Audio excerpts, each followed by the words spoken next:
Urban company IPO 1900 கோடி. இதில் fresh EC வந்து 472 கோடி. ஆஃபர் ஃபார் சேல் 1426 கோடி. 2014 ஸ்டார்ட் பண்ணது. இது வந்து ஒரு ஆன்லைன் மார்க்கெட் பிளேஸ் கம்பெனி. இவங்க வந்து ஹோம் அண்ட் பியூட்டி சர்வீசஸ் பண்ணிட்டு இருக்காங்க.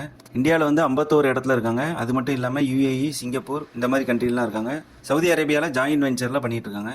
இவங்க cleaning, plumbing, electrical work, appliance repair, beauty treatment, massage therapy இதெல்லாம் பேக்ரவுண்ட் வெரிஃபைடு ப்ரொஃபஷனல் வச்சு பண்ணிட்டு இருக்காங்க. இது மட்டும் இல்லாமல் water purifier, electronic door lock இதெல்லாம் பண்ணிட்டு இருக்காங்க. IPO date September 10 12. Issue price 98 103. Lot size 145 sir. Basis of allotment September 15. Listing date September 17. ரீட்டைலுக்கு ஒரு லாட்டுக்கு 14,935, மேக்ஸிமம் 13 லாட் வரைக்கும் அப்ளை பண்ணலாம். ரீட்டைலுக்கு வந்து 10% ரிசர்வேஷன் பண்ணிருக்காங்க. 2024 கம்பேர் பண்ணும்போது 2025 ரெவன்யூ 36% இன்க்ரீஸ் ஆயிருக்கு. ப்ராஃபிட் 358% இன்க்ரீஸ் ஆயிருக்கு. 14,789 கோடி மார்க்கெட் கேபிட்டலைசேஷன். RONW 14 இருக்கு. GMP 26 ரூபாயா இருக்கு. இதோட இஷ்யூ பிரைஸோட பார்க்கும்போது 26% கெயினா காமிக்குது.